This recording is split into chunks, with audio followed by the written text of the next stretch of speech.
கோலிவுட்டை பொறுத்த வரைக்குமே இந்த கேரக்டர் ஆர்டிஸ்ட், அதாவது குணச்சித்திர நடிகர்கள்னு நம்ம சொல்லணும்னா அந்த அவங்களோட எண்ணிக்கை ரொம்பவே குறை, எண்ணக்கூடிய அளவில் தான் அவங்க மதிப்பு இல்லை ரெப்ரசன்டேஷனும் பெருசாக இல்லை. ஸ்கிரிப்ட் எவால்வ் ஆகாத அவங்களுக்கான ரெப்ரசன்டேஷன், ஸ்க்ரீன் டைம் எல்லாமே வந்து கம்மியான மாதிரி ஒரு பெர்செப்ஷன் இருக்குது. அது உண்மையும் கூட. ரீசெண்டாக பார்த்த ஒரு வீடியோவில் அதை பற்றி வாய்ஸ் அவுட் பண்ண ஒருத்தர் தான் வந்து டெல்லி கணேஷ். அந்த ஒரு அவார்ட் ஃபங்க்ஷனில் அவரே சொல்லியிருப்பாரு, இந்த மாதிரி குணச்சித்திர ஆர்டிஸ்ட்டை மதிக்காத ஒரே ஒரு இண்டஸ்ட்ரி வந்து தமிழ் இண்டஸ்ட்ரி மட்டும்தான், ஏன்னா இங்கே தான் எங்களுக்கு அவார்டும் கிடையாது, எதுவுமே கிடையாது அப்படின்னு சொல்லிட்டு ஒரு போல்டான ஸ்டேட்மெண்ட், உண்மையை உடைக்க சொன்ன ஒரு, அதுவும் அவர் அவார்ட் கையில் வாங்கிட்டு சொல்லுவார். கரெக்ட், இதுதான் என்னோட கடைசி அவார்டு அப்படின்னு. இப்போ டெல்லி கணேஷ் சார்ன்னு சொன்னதும் எனக்கு வந்து சைல்டுஹுட்னு சொல்ல முடியாது, நான் அவரை வந்து ஒரு படத்தில் பார்த்து ரொம்ப ஒரு எம்பத்தைஸ் பண்ண ஒரு ரோல்னா அது வந்து நாயகன் படத்தில் வர அந்த ஐயர் கேரக்டர் தான். அவர் ஃபுல் நேம் என்னன்னு கூட அந்த படத்தில் சொல்லியிருக்காங்க, ஐயரே ஐயரே அப்படின்னு தான் அவர் கூப்பிடுவார் கமல். அந்த நாயக்கரோட ரைட் ஹேண்டா இருக்கிற அந்த கேரக்டர், அவர் வர்ற கம்மியான டைம்ல அவர் கொடுத்த இம்பாக்ட் வந்துட்டு இட் வாஸ் அன்மேட்சபிள். வேற யாரையுமே அந்த ரோலை நம்மளால நினைச்சு பார்க்க முடியல. அதுவும் இல்லாம அந்த அந்த ஐரேங்கிற கேரக்டர் வந்து அந்த காலங்காலமா இந்த கணக்கு பிள்ளையா இருக்க ஒருத்தரோட ரீடிஃபைன்டு வெர்ஷனா இருக்கும். கரெக்ட். கணக்கு பிள்ளைன்னா சும்மா சொல்றது ஆமாஞ்சாமி கொட்டிக்கிட்டு இருப்பான், ஆனா இதுல ஐயர் அவரும் ஸ்கோர் பண்ணியிருப்பாரு எல்லா இடத்துலயும்.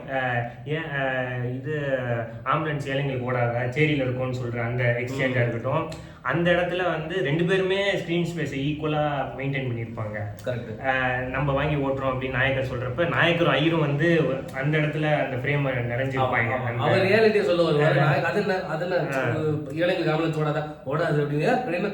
இல்ல இல்ல, அதாவது அவருக்கு தெரியுது இவரோட நாயக்கரோட இன்டென்ஷன் என்னன்னு தெரியுது, ஆனா ரியாலிட்டிய அப்பப்ப நாயக்கருக்கு சொல்ற ஒரு கேரக்டரா இருப்பாரு. ஏன்னா அந்த படத்தை பொறுத்த வரைக்கும் ஜனகராஜன்ற ஒரு பெரிய ஒரு ஆர்டிஸ்ட் நிற்கும் போதே இவர் முடிஞ்ச அளவுக்கு அந்த ஸ்பேஸை வந்து அவர்கிட்ட இருந்து கொஞ்சம் பறிச்சுக்க ட்ரை பண்ணுவாங்க. அவரு சின்ன வயசுல இருந்தே நண்பராச்சு இல்ல, அதனால அவரோட ஸ்கிரீன் பிரசன்ஸ் ஃபர்ஸ்ட்ல இருந்தே இருக்கும். இவர் ஆல்மோஸ்ட் படம் ஸ்டார்ட் ஆகி அந்த தாராவியில அவர் ஒரு பெரிய புள்ளி ஆனதுக்கு அப்புறம் தான் இவர் உள்ள வருவாருன்றப்ப, ஸோ அந்த அவர் லேட்டா வந்தாலுமே கடைசி சீன்ல எல்லாம் வந்து அந்த நாயக்கரை பிடிக்கிற வரப்போ ஒரு பெரிய கலவரம் ஆகி மக்கள்லாம் சேர்ந்து உயிரை கொடுத்து அவரை காப்பாத்துறங்கிற சிச்சுவேஷன் வர்றப்ப இவரையும் போலீஸ் அடிச்சு இவர் கட்டு போட்டு ஹாஸ்பிட்டல்ல இருப்பாரு. இருக்கிறப்ப இது ஒண்ணுமே இல்லை நாயக்கர், அந்த இன்னும் கண்ணு முன்னாடி நிக்குது, அந்த கையில கட்டு போட்டுட்டு அவர் நாயக்கரை சொல்லுவாரு, இது ஒண்ணும் இல்லை நாயக்கர், இது போயிடும், நீங்க வாழணும் நாயக்கர் அப்படின்னு. அந்த குரல் வந்து தழுதழுத்து அப்படி பேசுறப்ப ஐயோ பயங்கரமா நமக்குள்ளேயே வந்து அந்த கேரக்டர் வந்து இப்ப ஆக்சுவலா அவர் கேரக்டரோட நாயக்கர் கேரக்டர் பெருசா பேசப்படுறதுக்கு இவங்க கேரக்டர்ஸ் தான் பேஸ். என்ன சொல்ல அந்த அந்த இப்போ நாயக்கர் வந்து அவர் வாழ்க்கையை தியாகம் பண்ணாருங்கிறத விட நாயக்கருக்காக பல பேர் தியாகம் பண்ணும் போதுதான் நாயக்கர் இன்னும் எலிவேட் ஆகும், நாயக்கராகவே இருக்காரு. க்ளோசர் டு அ காட் அப்படிங்கிற ஒரு இமேஜ் வந்து இவங்க எல்லாம் சேர்ந்துதான் கிரியேட் பண்றாங்க. எனக்கு என்னன்னா என்ன பெரிய ஆச்சரியம்னா, உனக்கு அறிமுகமானதாச்சு நாயகன் மாதிரி ஒரு நல்ல ஆக்டிங் பெர்ஃபார்மன்ஸ், ஒரு சீரியஸ் ரோல். நான்லாம் வந்து திரும்ப திரும்ப பார்த்து ரசிச்ச படம் வந்து அபேஷன் மூவி. எனக்கு பூ வச்சுட்டு அவர் ரொம்ப சினிக்கலான ஆளு, அவர் ரொம்ப கேஸ்டிஸ்டா தான் இருப்பாரு, மற்ற எந்த ஜாதிக்காரையும் விட மாட்டாரு. அந்த மாதிரி இருக்க ரோலை வந்து பண்றதுக்கு ஒரு கட்ஸ் வேணும், அதை ஈஸியா புல் ஆஃப் பண்ணிருப்பாரு. ஜெமினி கணேசன் இந்த சைடு இருப்பாரு, நாசர் அந்த சைடு இருப்பாரு, கமல் இருப்பாரு. அவர் போட்டு எல்லா இடத்துலயும் அவரை வந்து ஒரு கிளவுன் மாதிரி தான் நடத்துவாங்க, அவங்க சர்க்கஸ் மாதிரி தான் நடத்துவாங்க. அதுலயும் கொஞ்சம் அவங்கள கைக்குள்ள போட்டுக்கிட்டு அவங்க இது பண்றது, அந்த ராஜா சின்ன ரோஜா படத்துல வர மாதிரி அது எனக்கு அங்கதான் வந்து என்னப்பா இது இவ்வளவு பண்ணா இருக்கு அப்படின்ட்டு பார்த்தா, அதுக்கப்புறம் அவர் எல்லா ஸ்பெக்ட்ரமே ஒவ்வொன்று அடிக்கிறாரு. அந்த சைடு அப்படி அப்படின்னா அதுக்கப்புறம் வந்து எந்த படமா இருந்தாலும் இந்த எப்படி அம்மா கேரக்டர் சரண்யா புக் பண்ணணும்னு எனக்கு புக் பண்ணிடுவாங்களோ அந்த மாதிரி அப்பா கேரக்டர் வந்து ரொம்ப வருஷத்துக்கு இளவரசுக்கு முன்னாடி இருந்தது வந்து டெல்லி கணேஷ். அவர் தான் ஆஸ்தான ரோல். இந்த சம்சாரத மின்சாரத்தில் எடுத்துக்கிட்டா கூட சின்னதா ஒரு ரோல் பண்ணியிருப்பாரு. அவர் சொல்ல போனா அவர் பண்ணது வந்துட்டு அவருக்கு என்ன கேரக்டர் வந்து ரிலேட் ஆகுதோ அதை பொறுத்து தான் அவர் கேஸ்ட் பண்ணியிருக்காங்கன்னு தோணுது. பேசிக்கலி அவர் அந்த அவரோட கம்யூனிட்டிக்கு வந்துட்டு அவரோட ஸ்லாங் நேச்சுரலா வருது அப்படிங்கிறதுனால அந்த மாதிரி ரோல்ஸும் ரொம்ப நாள் கேஷ் பண்ணிட்டு இருந்தாங்க. ஆல்மோஸ்ட் அப் டு 2000, 2005, 2006 அந்த டைம் வரைக்குமே அவர் நடிச்ச படங்கள் எல்லாம் அந்த பேக்ரவுண்ட்ல தான் இருக்கும். அதுக்கப்புறம் தான் கொஞ்சம் கொஞ்சமா அவர் வந்து மற்ற இதுலயும் ஒரு அவரோட ஸ்லாங்கை மாத்தி அவரோட கேரக்டர்ஸ்ல இருக்கிற மற்ற வேற சில ஷேட்ஸ் எல்லாம் வெளியே கொண்டு வந்தது இந்த நியூ ஏஜ் டேரக்டர்ஸ் தான். அதுதான் அதுக்கு ஒரு நல்ல கமர்ஷியல் உதாரணம் தான் கேடி விழா கில்லாடிட்டாங்க. கரெக்ட். அந்த மாதிரி ஒரு கமர்ஷியல் ஸ்பேஸ்க்குள்ள இந்த மாதிரி ஒரு அப்பா சென்டிமெண்ட்டை எலிவேட் பண்ற இது வந்து பயங்கரமா இருக்கும். விமலோட அப்பாவா நடிச்சிருப்பாரு. கரெக்ட். அது கடைசியா அந்த அந்த அந்த கேரக்டரா போக போக ஏன் இந்த மனுஷன் இப்ப நடக்கிறாருன்ட்டு அதை அவர் மெயின்டைன் பண்ணிக்கிட்டே வருவாரு. கடைசியில விமல் சம்பாதிச்சுட்டு வந்து கொடுப்பான். அதுல வந்து ஒரு அரிசி வாங்கி கொடுத்து இதுல பொங்க வச்சு அப்படியே நிம்மதியா வேற மாதிரி இருக்கும் அப்படின்ட்டு. அதுக்கப்புறம் அவரை அந்த எல்லாரும் அந்த படத்துக்கு சல்யூட் அடிக்கிறது அந்த மாதிரி போய் சந்தோஷ் சுப்ரமணியம், டான், எம்டன் மகன் இந்த மாதிரி அப்பா சென்ட்ரிக்கான படங்கள் எல்லாத்துலயுமே அந்த அப்பா ரோலுக்கு வந்துட்டு படம் ஃபுல்லா டிராவல் பண்ணுவாங்க. ஆனா இந்த படத்தை பொறுத்த வரைக்கும் அது வந்து ஒரு 50% ஆஃப் த ஃபிலிம் தான். ஏன்னா விமல் கதை 50% போகும், சிவகார்த்திகேயனோட கதை 50% போகும். அப்படி இருந்தப்ப அதுல இருந்த அப்பா ரோலுக்கு வந்துட்டு ஒரு படத்துல மேபி ஒரு 15 மினிட்ஸ் வந்தாலே அதிகம், அவ்வளவுதான் ரோல் இருக்கும். அந்த ரோலுக்குள்ள ஃபர்ஸ்ட் வர சீன் எல்லாமே அவர் வந்து வில்லனா காமிச்சிட்டு இருப்பாங்க. நான் அவனுக்கு இது வரைக்கும் செலவு பண்ண காசு நோட் டைரி போட்டு வச்சிருக்கேன் அப்படின்னு சொல்லிட்டு 30 ஆகட்டும் பையன், ஒய்ஃபு, பொண்ணு எல்லாருக்கும் எழுதுற பண்ண செலவு எல்லாத்தையும் நோட்டு போட்டு வட்டி போட்டு எல்லாத்தையும் இது போட்டு கடைசியில அவங்கள்ட்டயே அதை திரும்ப கேட்கறதுல தொடங்கி கடைசியில அந்த பையன் கொடுக்குறப்ப அது வேணான்னு பெருந்தன்மையோட சொல்லிட்டு நான் பண்ணது நல்லதுக்குதான் அப்படின்னு டிப்பிக்கலா எல்லா அப்பாவும் பண்றது இதுதான். ஆனா அதை வந்து அந்த கேரக்டருக்குள்ளேயே அவருக்கு இங்கிலீஷ் தெரியாது, இங்கிலீஷ் கத்துக்க ட்ரை பண்றாரு. அதுல ஒரு சீனு ரூம்குள்ள கட்டில போட்டு டான்ஸ் ஆடிட்டு இருக்காருலான்னு சொல்லிட்டு ஒரு ஆடுற ஒரு சீனு. அப்புறம் அதை பொண்ணுக்கிட்டே போயிட்டு என் பையன் சரியில்லை, அரசியல் இதுல சுத்திக்கிட்டு இருக்கான் அப்படின்னு சொல்லிட்டு அவரோட ஆர்க்கே வந்து அந்த படத்துலயே ரொம்ப இன்ட்ரெஸ்டிங்கா இருக்கும். அதுவும் இல்லாம எனக்கு தெரிஞ்சு ஒரு அப்பாவுக்கு ஒரு பாட்டு, அம்மாவுக்கு நிறைய பாட்டு இருக்கு, அப்பாவுக்கு தோற்றே போகுங்கிற பாட்டு இருந்தது. அதுவும் அந்த பாட்டு இருந்த அந்த படமும் அந்த படத்துல இவர் இருந்ததும் வந்து ஒரு நல்ல ஓவர்லாப்பிங். வேற இப்போ அந்த ரோலுக்குமே வந்து வேற யாரையுமே என்னால யோசிச்சு பார்க்க முடியல. அந்த அளவுக்கு ஒரு இம்பாக்ட்ஃபுல்லான ரோல் அது. அவரால் மட்டும்தான் அந்த 2 ஷேடையுமே காட்டிட முடியும். இப்ப எம்மகன் நீ சொன்னல அதுல நாசர் சொல்லியிருப்பார்ல, கடைசி ஒரு 5 நிமிஷம் மட்டும் அவர் நல்லவரா மாறுவாரு, எதுக்கு பண்ண தெரியுமா அப்படின்னு. அது நாசர் வந்து ஒரு மெயின் ஸ்ட்ரீம் பெர்ஃபார்மர், அந்த படத்துல அப்பாவா நடிச்சாரு. ஆனா ஆரம்பத்துல இருந்தே கேரக்டர் ஆர்டிஸ்டா இருந்தவர் தான் டெல்லி கணேஷ். சோ அவர் அந்த 2 எக்ஸ்ட்ரீமும் புல் பண்றது கஷ்டம். அது அவரு ஒரு என்சைக்ளோபீடியா தான், பேசினா அது நாட் பாட்டா போயிட்டு இருக்காங்க. அவரு ஆக்டரா இருந்தவர் குணச்சித்திரமா தள்ளின கதை, அது ஒரு கதை. அது அடுத்த இதுல தெனாலின்னு சொல்றப்பதான் அது ஒரு சீரீஸ் ஆஃப் ஃபிலிம்ஸா எனக்கு வந்து மைண்ட்ல ரெக்கார்ட் ஆயிருக்கு. ஏன்னா நான் வந்து காலேஜ் வந்ததுக்கு அப்புறம் தான் கமல் ஃபேனா ப்ராப்பரா மாறினது. அதுவுமே அவரோட பழைய பிலிமோகிராஃபி எல்லாம் பார்த்ததுக்கு அப்புறம் தான் ஓகே இவர் இவ்வளோ ட்ரை இப்போ சொல்றாங்க பத்தியா Kamal sir is a pioneer is அப்படின்னு சொல்றதா நான் பர்சனலா பார்த்ததுக்கு அப்புறம் தான் நான் அக்செப்ட் பண்ணேன். Okay is really is a genius அப்படிங்கறத நான் அக்செப்ட் பண்ணேன். அப்பதான் பார்த்தா அவரோட வரிசையா இந்த 90s தொட்டு 2000 வரைக்கும் வந்த படங்கள் ஒவ்வொன்றா பார்த்துக்கிட்டு இருந்து எல்லாத்துலயுமே இந்த மனுஷன் இருக்காரு.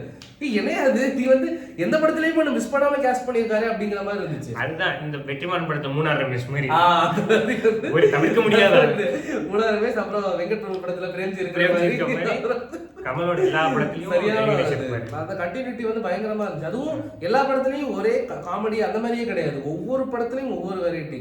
இப்போ ஸ்டார்ட் ஆஃப் நான் வந்து சொல்றேன் அபூர்வ சர்வதேசம் நீ பார்த்தது இல்லைன்னா அதுல வந்துட்டு அந்த 4 வில்லன்கள்ல அந்த வில்லனா நடிச்சிருப்பாரு.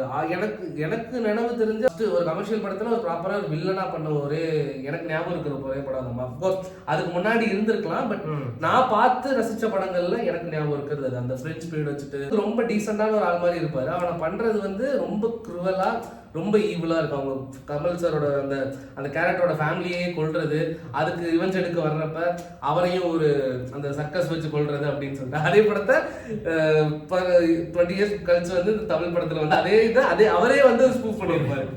இதை பாரு அது சூப்பரா இருக்கும். அந்த படத்துல சீரியஸா அவர் கொள்றத இதே படத்துல அவரை வந்து காமெடியா பண்ணிருப்பாங்க. அது பயங்கர ரிலேட்டபிளா இருக்கும். அவரே சொல்லுவார் ஒரு கட்டத்துல, எனக்கு டைம் ஆகுது, உனக்கு என்ன நான் சாவணும் அவ்வளவுதான், நான் செத்துறேன் அப்படின்னு தலையில அவரு செத்துருவாரு. ஸோ அவ்வளோ அதாவது அவரால் மட்டும்தான் அந்த பழைய 20 இயர்ஸ் பேக் சீரியஸா பண்ண அதே ரோல இப்போ 20 இயர்ஸ் கழிச்சு அதே இது ஸ்பூஃப் பண்ணி பண்றது அவரால் மட்டும்தான். அதே வில்லத்தனத்தை பாயசத்துலயும் காட்டியிருப்பாரு. பாயசத்துலயும் காட்டியிருப்பாரு. அவர் வந்து பாயசம் ரெஃபரன்ஸ் வந்து பாவ கதைகள். சாரி பாக்குறேன் இல்ல நவரசம் நவரசம் ஆனா பாலம் தான் பண்ணுவாரு. அது ஒரு பாக்கறே தான். வன்மம் மொத்த வன்மத்தையும் பாயச குண்டாவா செஞ்சு அதை கவுத்துருவாரு. அதுவும் அந்த படத்திலேயே அந்த ஆந்தாலஜி ஃபிலிமை பொறுத்த வரைக்கும் மத்த கேரக்டர்ஸை விட அந்த படத்துல அவர் மட்டும்தான் லோன் ஃபேஸா இருப்பாரு. அது போக இவங்க இருப்பாங்க, அதித்தி பாலன் இருப்பாங்க. மத்த எல்லாருமே வந்து அந்த நம்ம முன்னாடி பார்த்து என்ஜாய் பண்ண சின்ன சின்ன கேரக்டர் ஆர்டிஸ்ட் அந்த படம் ஃபுல்லாவே இருப்பாங்க. அதுல ட்ரெய்லர் கட்ல ஒரு சூப்பரான ஒரு டைலாக் இருக்கும். இப்போ இந்த படம் பண்றப்ப அவருக்கு ரொம்பவே வயசா இருக்கும். இப்போ சாகரப்ப அவருக்கு 81 சம்திங் சொன்னாங்க. நவரசா பண்றப்ப மேபி 75, 76 அந்த மாதிரி இருக்கும். ஸோ அந்த அப்பவே அவருக்கு வந்து அந்த ஏஜ்டு லுக் வந்திருக்கும். ஒரு மாதிரி ஏஜ்டா ஒரு பாடி ரொம்ப ஸ்டேபிளாலாம் இருக்காது. அதுல ஒரு டைலாக் சொல்லியிருப்பாரு. என்ன சொல்லுவாருன்னா, நான் நல்லா இருக்கிறனோ இல்லையோ அவன் நல்லா இருக்கக்கூடாது அப்படின்னு சொல்லிட்டு அந்த கதையில வந்து இப்படிதான் வரும். அவரோட அண்ணன் பையனுக்கும் இவருக்கும் ஒரு போட்டி இருக்கும். இவருக்கு நம்ம அண்ணன் பையன் நம்மளை விட இவ்வளவு வளர்ந்துட்டானேங்கிற ஒரு பொறாமையில ஒரு வன்மத்தை உள்ள தேக்கி வச்சிருப்பாரு. ஆனா அவரை வளர்த்ததுக்கான பங்கும் இவர் கொடுத்ததான் அவர் நிறைய ரெஸ்பெக்ட் காட்டுவாரு. அந்த நன்றி கடன் எனக்கு இல்ல. ஆனா இல்ல, அதாவது அதுல வந்து டியூவல் ஃபேஸ் தான் நடிச்சிருப்பாரு. அவன்கிட்ட பாசமா இருப்பாரு, ஆனா பின்னாடி வந்து பாத்தியா என்ன இவ்வளவு வளர்ந்துட்டான், எனக்கு ஒண்ணுமே கண்டுக்கல அப்படின்னு சொல்லிட்டு அவனை கம்ப்ளைண்ட் பண்ணிட்டே இருப்பாரு. கடைசியில ஒரு சின்ன ஆக்ட்ல அவர் பொண்ணுகிட்டே மாட்டிப்பாரு. அது அந்த அருவருப்புங்கிற ஒரு ரோலை வந்து ப்ராப்பரா பண்ணியிருப்பாரு.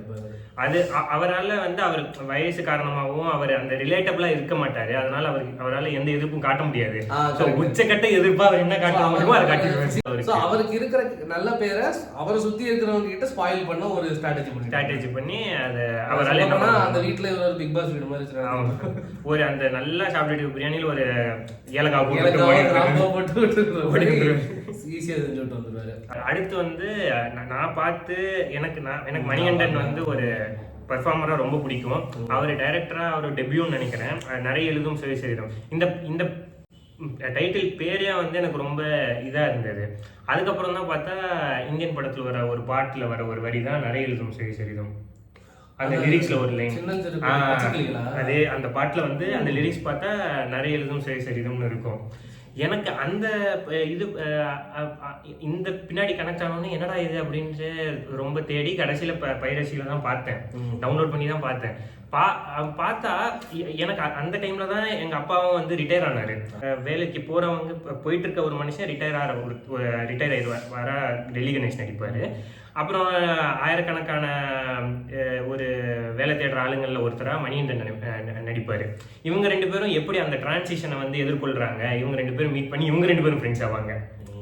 ஸோ இந்த காம்பினேஷன் தான் பயங்கரமா இருக்கும். அந்த ஒரு காம்போ, அந்த முதுமையோட அந்த விவேகமும் அந்த இளமையோட அந்த விரக்தியும் சேர்றப்போ இவங்க எப்பப்பெல்லாம் மனசு தோண்டு போறாங்களோ அப்பெல்லாம் இவங்க ரெண்டு பேரும் மீட் பண்றது ஒரு ஆக்சிடென்ட்ல மீட் பண்ணுவாங்க.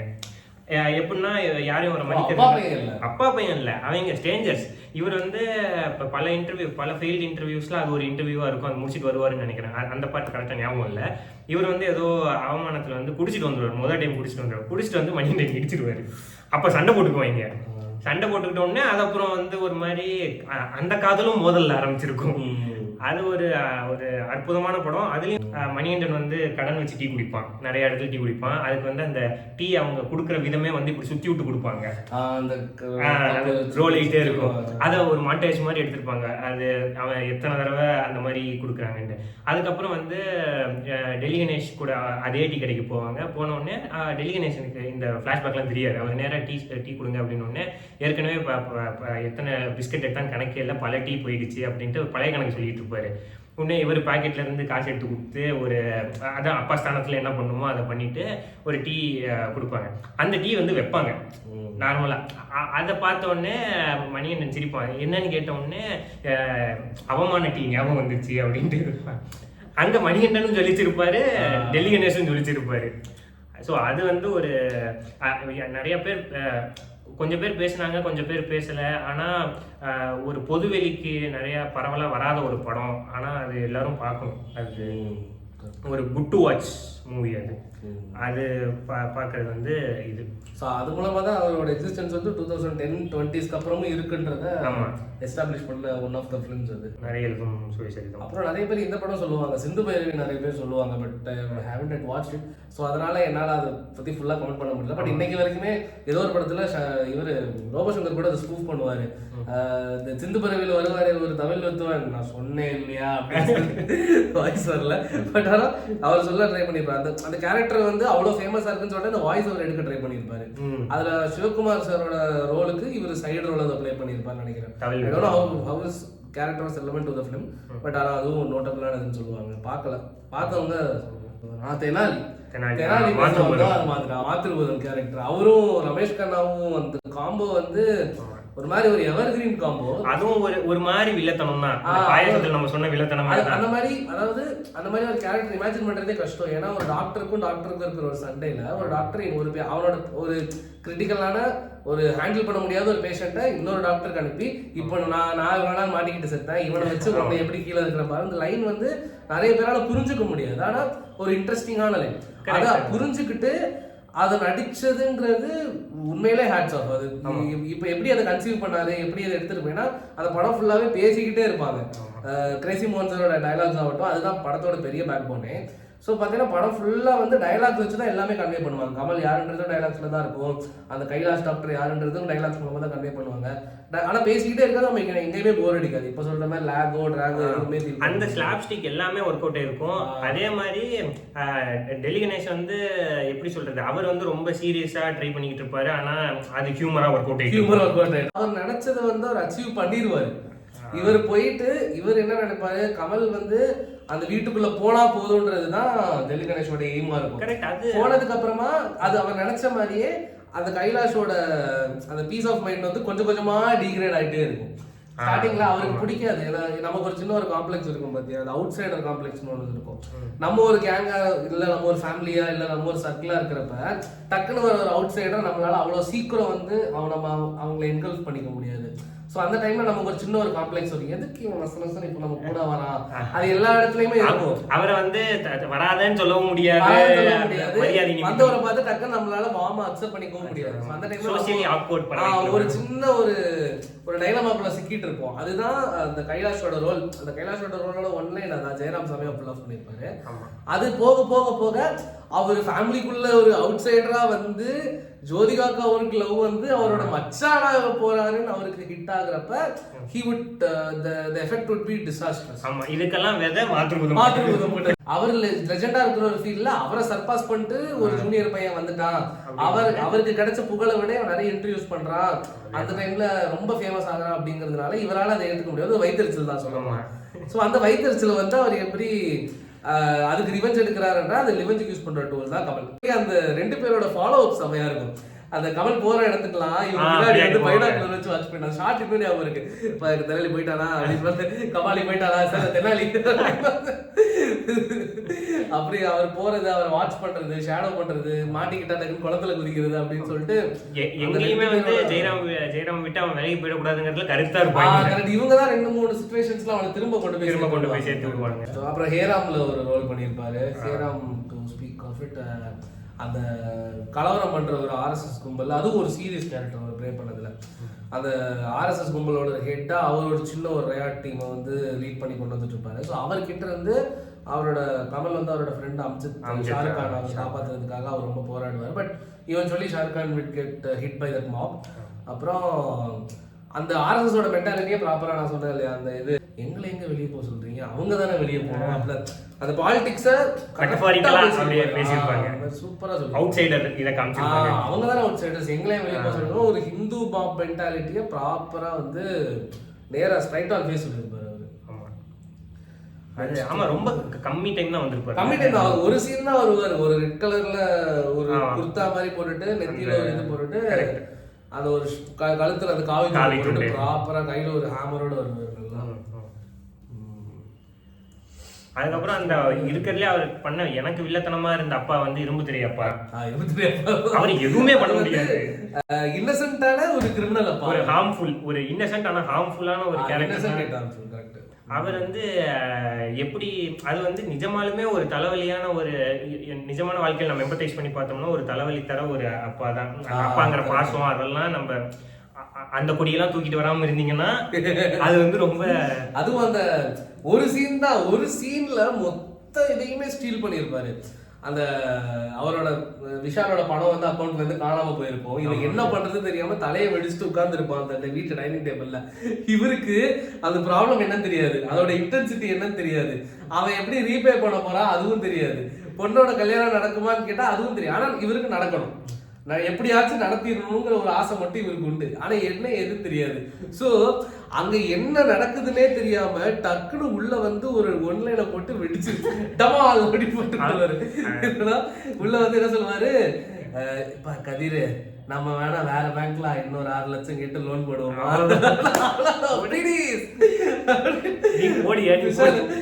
விஷால் எந்திக்கிறத இன்னைக்கு வரையுமே ரொம்ப ரெலவெண்டான ஏதாவது ஒரு ஷாக்கிங்கான சம்பவம் நடந்துச்சுன்னா விஷால் பேட்டை போட்டோ போட்டு அதை மீமா பண்றாங்க. எந்திரிச்சோட ஏன்பா 6 லட்சத்துக்கு 10 லட்சம் வாங்கு, 20 லட்சம் வாங்கு, நீயா கட்ட. அப்ப அங்க நடக்கிற ஒரு ஃபேஸ் ஆஃப் செமையா இருக்கும். இப்படி கடன் வாங்கி தான் என் வாழ்க்கையை அழிச்சேன், இப்ப என் தங்கச்சி வாழ்க்கையை அழிக்க போறேன், எங்க அம்மாவையும் கொண்டுட்டா அப்படின்னு சொல்லிட்டு அவர் மேல ஃபுல்லா எல்லாத்தையும் வைப்பாரு. அது ஒரு சூசைட் பண்ணுவாரு. அதுக்கு ஒரு பிளாஷ்பேக் இருக்கும் அவர் ஏன் இப்படி. ஆனா எனக்கு பர்சனலி அந்த பிளாஷ்பேக் பிடிக்கல. அவர் என்ன சொல்லுவாருன்னா, உங்க அம்மாவுக்கு உடம்பு சரியில்லை, ஆனா டாக்டர் சொல்லிட்டாரு உங்க அம்மா 2 வருஷமோ 3 வருஷமோ தான் உயிரோட இருப்பாங்கன்னு சொல்லிட்டாரியா, எனக்கு நீங்க எல்லாம் சின்ன பிள்ளைங்க, உங்களுக்கு ஒன்றும் தெரியாது, ஸோ உங்க அம்மா உயிரோட இருக்க வைக்கிறதுக்காக நான் வந்து கடன் வாங்கி அவங்கள உயிரோடு இருக்க வச்சேன் அப்படின்னு சொன்னா, செத்தாலும் பரவாயில்லன்னு கடன் வாங்கிட்டே இருந்தேங்கிறது எனக்கு ரொம்ப அந்த ரோல் வந்து கரெக்டு தான். ஒரு கிராமத்தாளுக்கு இருக்கிற இன்னசென்ஸ் அப்படிதான் யோசிக்கும். என் ஒய்ஃப் என் பிள்ளைங்களுக்காக நான் செஞ்சுதான் ஆகணும். அந்த ஆனால் வந்து ஒரு ஃபியூச்சரிஸ்டிக்கா யோசிக்காம ஒரு பிளானிங்கே இல்லாம இவ்வளோ பெரிய தப்பை பண்ணிட்டு அதுக்கு அதை நான் அவங்க அம்மாக்காக தான் பண்ணேன்னு சொல்றது, எனக்கு அவங்க அம்மாவே இருந்திருந்தாலும் எனக்கு அது வேணாம் தான் சொல்லியிருப்பாங்கன்னு தோணுது. ஆனா ரொம்ப இன்னசென்ட்டான அந்த அவர் பண்றதோட விளைவுகள் என்னன்னு தெரியாத ஒரு கேரக்டர் மைக்கேல் மதுரை காமராஜன், அதை சொல்லி ஆகணும். அது பாலக்காடு ஏரா வந்திருப்பாரு, அவரும் கமல் சார் அந்த காம்போ வந்து சூப்பரா இருக்கும். அந்த மீன் காமெடியில் I mean what you mean I mean what I mean எல்லாரும் மீன்ன்றா பேசிட்டே இருக்கா, அது ஒரு மாதிரி ஃபன்னி நோட்ல போகும். ஃபுல்லா அந்த வேர்ட் ப்ளே வச்சு தான் காமெடி ஸ்கிரிப்ட். அவருக்கும் அந்த பாட்டி அவங்க பேர் வந்து போச்சு, அந்த ஒரு பாட்டி வெத்தலை பட்டியை திருடிட்டு எல்லா பொருளையும் திருடிட்டே இருக்கு பாட்டி, அது எல்லாம் திருடிட்டு கடைசி திருப்பண சுந்தரியோட பாட்டியா. ஸோ அவங்க 2 பேருக்கு இருக்கிற ஒரு சின்ன ஒரு டைனாமிக்ஸ் நல்லா இருக்கும். அந்த படத்துல ரோல் லிமிட், ஏன்னா அந்த படமே ஒரு 40 பேர் நடிச்சிருப்பாங்க. அதுல ஒரு ரோலா மெமரபிளா இருக்கணும்ன்றது ரொம்பவே கஷ்டம் தான். இது அயன் சொல்லி அவன் அயன்லயும் அதுதான் அவரோட சிக்னேச்சரே, அதுதான் நினைக்கிறேன். Screen time I don't care whatever the screen time might be, என் ரோலை நான் ப்ராப்பரா பண்ணிடுவேன். Give me a one liner or even a single sentence is enough for me. அது நான் அதை வைரல் ஆக்கிக்கிறேன், அந்த கேட்ச் ஃப்ரேஸா மாத்திடுவாரு, பையன் பிடிச்சிட்டான் அப்படின்ட்டு அவ்வளவுதான். ரெண்டே வார்த்தை. அதுவும் ஃபர்ஸ்ட் வெறும் 3 சீன் தான் வருவாரு. ஃபர்ஸ்ட் ஒரு வாட்டி வருவாரு, பாத்திவா ஏன் நான் சாமத்துல போட்டிய உயிர் எடுக்கிற, ஏன் எக்ஸ்பீரியன்ஸ்ல not at all possible 100 gram 200 gram எங்கேயா சிக்கும், கிலோ கணக்குல நாட் அட் ஆல். அதுவும் அந்த ஒரு எலைட் கிளாஸ் மென்டாலிட்டியை சூப்பரா காமிச்சிருப்பாரு. அவரு கூடயே ஒரு அசிஸ்டன்ட் டிராவல் பண்ணிட்டே இருப்பான். அவன் வந்து என்னன்னா இவருக்கு கட்சி கொடுத்து கொடுப்பான். அப்ப வந்து எல்லா இதையும் அவர் ஒரு செக்கிங் ஆபீசரா எல்லாத்தையுமே ஒரு செக் பண்ணணும்னு வச்சுக்கோங்க. எல்லாத்தையும் தொட்டு பாப்பாரு, அப்படி மோந்து பார்த்துட்டு சான்ஸே இல்லை கட்சிக்க முடியா ப்ராப்பரா இருக்கும். அவருக்கு ஒரு மாதிரி அந்த எலைட் அது பண்ற ரோல் ப்ராப்பரா பண்ணிருக்கும். சின்ன ரோல் தான் சாமியில வரும். சாமியில வந்து த்ரிஷாவோட அப்பா சொன்னா இல்லையா, அதுல வந்துட்டு அதுவும் ஒரு ரொம்ப சின்ன ரோல் தான். ஆனா அதுல வந்து அவருக்கு ஒரு சின்ன ஒரு கான்ஃபிளிக்ட் இருக்கும். அவரோட கேரக்டரே ஒரு சின்ன ஒரு கான்ஃபிளிக்ட் தான். என்னன்னா பேசிக்கலி அவங்க 2 பேரும் வேற கேஸ்டா இருப்பாங்க. அதனால த்ரிஷா வீட்டுல வந்து அவங்களை ஒத்துக்கிறதுக்கு கொஞ்சம் தயங்குவாங்க, எஸ்பெஷலி இவருக்கு. அப்ப அதுக்கு முன்னாடி சீன்லாம் வந்துட்டு அவங்க வீட்டுல ஒரு திருட்டு போயிருக்கோம் நாங்க, அதை வந்து விக்ரம் தான் கண்டுபிடிச்சு அவங்க பேரை காப்பாத்துவாரு. ஸோ அந்த தாத்தா வந்து இவருக்கு சப்போர்ட் பண்ணுவாரு. எனக்கு ஒரு பிள்ளையாண்டா இருந்து அவன் பொண்ணு போனாவை கட்டி கொண்டா கொடுத்துருக்க மாட்டியா, அந்த மாதிரி இவன் என் பிள்ளையாண்டா நினைச்சு பொண்ணு கேட்கிற போனாவை கட்டி கொடுறா அப்படின்னு உரிமையா சொல்லுவாரு. சொன்ன உடனே அந்த இடத்துல ஒரே ஒரு ஷாட் தான் இருக்கும். அப்போ அவருக்கு மனசுலயும் ஒரு இது இருக்கும். ஏன்னா அவருக்கு ஏதோ சொல்லுவாரு, எனக்கு தஞ்சாவூர்லயே கும்பகோணத்துலயும் 400 சொந்தக்காரங்க இருக்கா, அவங்களுக்குலாம் என்ன பதில் சொல்றாங்க தெரியல அப்படின்னு. இவரு இந்த தாத்தா சொன்ன உடனே இவர் வந்து நடுவுல வந்து இவர் மனசு மாறிடுவாரு. நீங்க சொன்னா சரிதான்ப்பா அப்படின்பாரு. அந்த மாதிரி சின்ன ரோல் தான், ஆனா ஒரு மாதிரி மெமரபிளா இருக்கும். அது அவர் சாமி டூலையும் கண்டினியூ சாமி டோலையும் அந்த அது தவிர்த்துடலாம். நம்ம இவ்வளோ நம்ம பேசினது வந்து அவரோட சாய்ஸ் ஆஃப் ஃபிலிம்ஸ் வந்து லைக் ஒரு பர்டிகுலர் பேக்ரவுண்ட்ல இருந்தே வந்த மாதிரி இருந்தாலும் அவர் நிறைய பண்ணியிருக்கலாம். ஆனா அன்பார்ச்சுனேட்லி ட்ரேட்மார்க்கா நின்னது வந்து பண்ணிட்டாங்க. ஆமா, ஸ்டாம்ப் பண்ணிட்டாங்க இந்த மாதிரி தான் இருக்கணும் அப்படின்ட்டு. அது அப்படியும் இருக்கலாம். அப்படி இல்லைன்னா அவருக்கு அது நேச்சுரலாவே ஒர்க் அவுட் ஆகி அது நின்றுச்சு. இப்ப நம்ம நேச்சுரலா பேசுறப்பவே எந்த ஒரு பயாஸும் இல்லாம பேசினாலே அவர் சொன்னது நிறைய இது இவ்வளவுதான் வருது. அது தவிர்த்து பார்த்தா ஆஃப் பீட்டா இருக்கிறது வந்து இந்த கேடி பிளாக் கிளாடிரங்கா, இந்த ரீசெண்ட் டைம்ஸ்ல வந்த படங்கள் மட்டும்தான் எந்த ஒரு அலைன்மெண்ட்டும் இல்லாம பேக்ரவுண்ட் அலைன்மெண்ட் சொல்லாம. லாஸ்டா அந்த எலைட் ஃபிலிம்ஸ் பத்தி பேசுறப்ப கல்யாண சமையல் சாதனம் மிஸ் பண்ணக்கூடாது. ஏன்னா கல்யாண சமையல் சாதனத்துல வந்துட்டு இட் இஸ் அ ரோல், அதாவது அந்த படமே கல்யாணத்தை பத்தி தான்.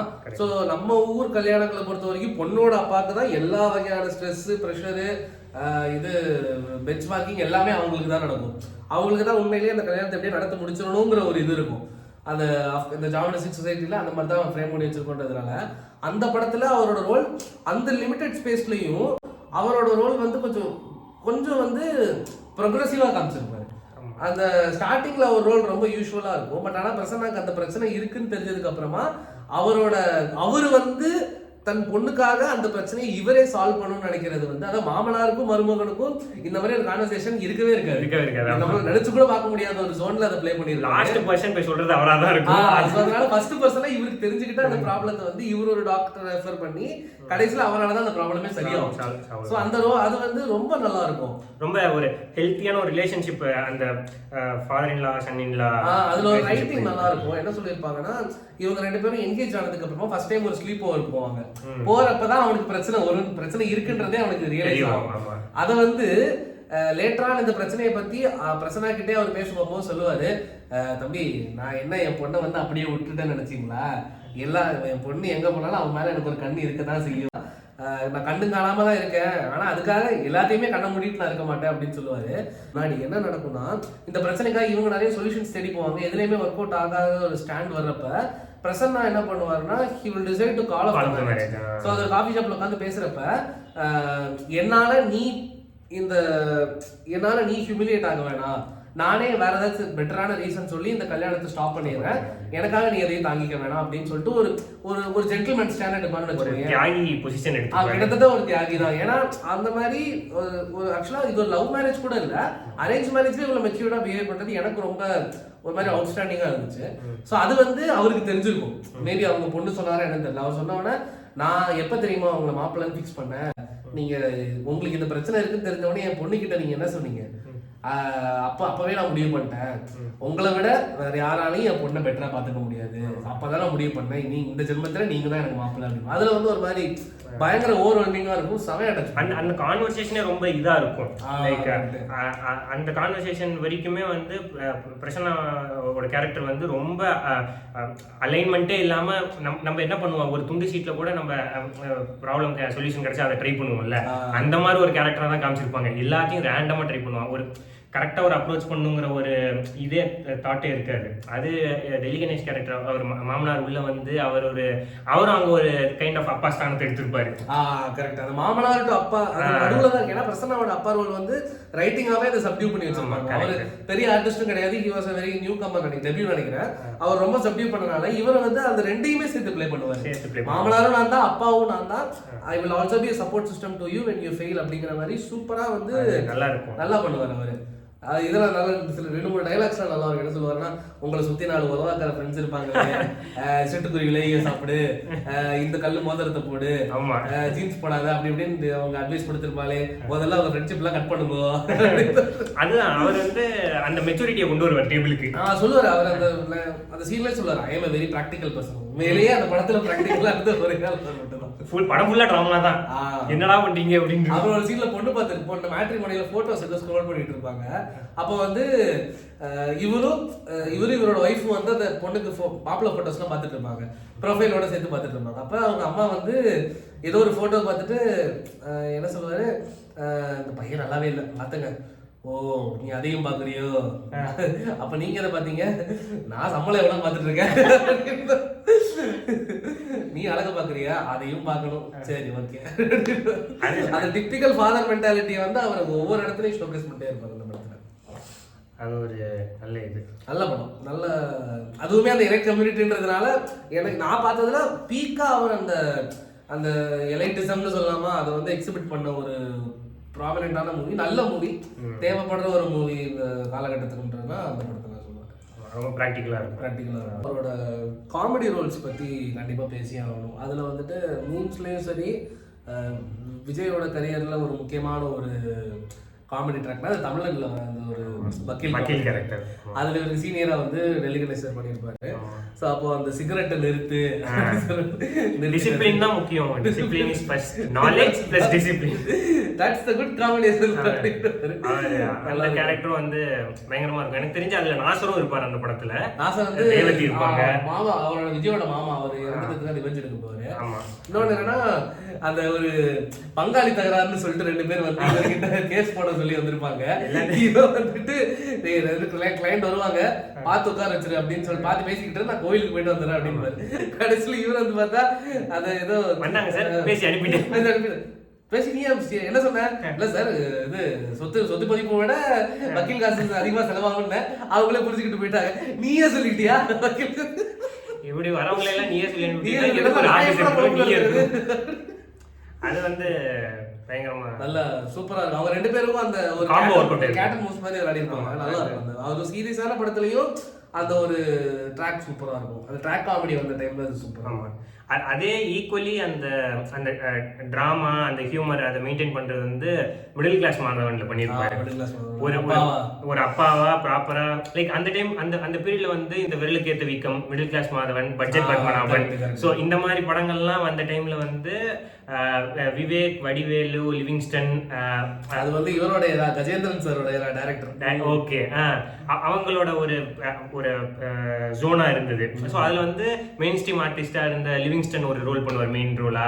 அப்படி இல்லைன்னா வந்து மிடில் கிளாஸ் மாதவன்ல இவர் பிரபு பண்ணியிருப்பாரு.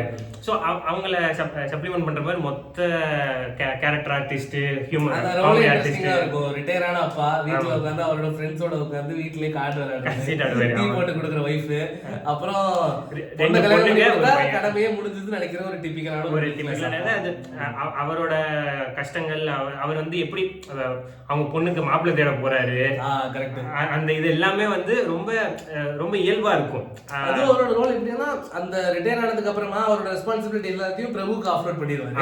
அவர் முதுகுல எல்லாமே விழுந்துரும், இவரு ஃப்ரீ ஆயிடுவாரு. அவ்வளவு அப்படின்ட்டு கல்யாணம், அந்த கல்யாணத்தோட ஆஃப்டர் எஃபெக்ட்ஸ் எல்லாத்தையுமே பிரபு டீல் பண்ணிட்டு இருப்பாரு. இந்த மனுஷன் அவர் பொண்ணுங்கிறதே ஒரு பாயிண்ட்ல வருது, அவர் எங்கேயும் போயிட்டு இருப்பாரு. அது அந்த எல்லாரும் அந்த அந்த எம்ப்ளாய்மெண்ட் டைமை முடிச்சுட்டு அந்த ரிட்டையர்மெண்ட்டுக்கு வரப்ப எடுக்கிற பெருமூச்செல்லாம் அவர் எடுப்பார் அப்படின்ட்டு. அந்த இதுதான் அந்த படம் ஜோனே அது அப்படிதான் ஆரம்பிக்கும். அதே மாதிரி ஒரு அப்பா ஃபீல் தான் அந்த எதிரி படத்துல கொடுத்திருப்பாரு. அது ஒரு அந்த படம் வந்து பெருசா கமர்ஷியலா எப்படி போச்சுன்னு எனக்கு தெரியல. ஆனா அவரோட ரோல் வந்து அந்த டெனண்ட்டுக்கு ஹவுஸ் ஓனர் ரோலை வந்து ப்ராப்பரா பண்ணியிருப்பாரு. அந்த ஒரு பொண்ணு இருக்கும், ஒரு அழகான பொண்ணு இருக்கிற வீட்டுல 4 பேச்சுலர் பசங்க மேல குடியிருப்பாங்க. அவங்க எல்லாம் ஃபர்ஸ்ட் நல்லவனா நடிச்சுட்டு உள்ள போனதுக்கு அப்புறம் இது பாட்டில் மணி கதை. சோ அப்ப அவரை அந்த 4 பசங்களை காலி பண்றதுக்காக பாட்டில் மணிங்கிற ரவுடியை விவேக் மூலமா கூட்டு வருவாரு. அவரோட அவங்களும் இவங்களும் சேர்ந்து இவருக்கு வந்து டார்ச்சர் பண்றது சூப்பரா இருக்கும். சின்ன சின்ன ரோல்ஸ்னா அது நிறையவே இருக்கு. காற்று வெளியீடை, பாபநாசம், காவலன், வேட்டைக்காரன், மாசிலாமணி. வேட்டைக்காரன் மாசிலாமணினா டிப்பிக்கல் அந்த ஃபாதர் ரோல். வேட்டைக்காரன் விஜய் சாருக்கு அப்பா பண்ணியிருப்பாரு. மாசிலாமணில சுனைனாவோட அப்பா பண்ணியிருப்பாரு. அது எனக்கு தெரிஞ்சு அவருக்கு வந்து ஒரு 8 another day முன்னாடி, அதாவது இப்ப கரண்ட் ட்ரெண்ட்ல வந்துட்டு எலைட் ஃபாதர்னா வந்துட்டு நமக்கு டக்கு ஜெயபிரகாஷ் ஞாபகம் வராரு. அப்புறம் இப்போ ஒருத்தர் வராரு, அவர் பெரிய அப்பாவா நடிப்பாரு. அவரு முன்னாடி இருந்து இருக்காரு. அவர் யார் தெரியுமா? அலைப்பாயுதே படத்துல மாதவனோட அண்ணனா நடிக்கிறவர் தான் அவருதான். இப்ப வயசானதுக்கு அப்புறம் இந்த படம் இதுல கூட செக்கச்சவந்த படத்துல கூட ஒரு சின்ன ரோல் பண்ணிருவாரு. மணியத்திரம் படத்துக்கு எல்லாம் ஒரு கண்டினியூஸா வருவாரு. தீரன் படத்துல எஸ்பியா வருவார்ல, இவனுக்கு நிறைய சப்போர்ட் பண்ணுவாரு. அவர் இப்ப நிறைய படங்கள்ல அந்த white collar blue collar jobs எல்லாம் அவர் ப்ராப்பரா வாஷான ஒரு ஆளா. எனக்கு என்னன்னா நம்ம வந்து அவர் இறந்துட்டாரு, அவர் ஞாபகம் வச்சு பேசுறோம், அதெல்லாம் கரெக்ட், அந்த பர்பஸ் அதை சர்வ் பண்ணிடுது. ஆனா இதை வச்சு இப்போ கேரக்டர் ஆர்டிஸ்ட் அது அவங்களுக்கு ஏதாச்சும் அதுக்கு ஸ்கோப் இருக்கா? இந்த ஒரு கதை களத்துல ஒரு பிளாட்ல வந்து நிறைய இடத்துல வெற்றிமாறனும் நிறைய இடத்துல சொல்லியிருப்பாரு, ஒரு பாயிண்ட் ஏலேருந்து பாயிண்ட் பி ஸ்க்ரீன் பிளே நகரணும்னா அதுக்கு வந்து நம்ம ப்ரொட்டகனிஸ்ட் மட்டுமே எல்லா டைமும் இருக்க முடியாது, கேரக்டர் ஆர்டிஸ்ட் தான் அது எல்லா ஸ்பேஸையும் கரெக்டாக ஃபில் பண்ணி போவாங்க அப்படின்ட்டு. ஸோ அதனால தானே என்னவோ அவர் படங்களில் வந்து யார் ப்ரொட்டகனிஸ்ட்னே தெரியாத அளவுக்கு கேரக்டர் ஆர்டிஸ்ட் இருப்பாங்க.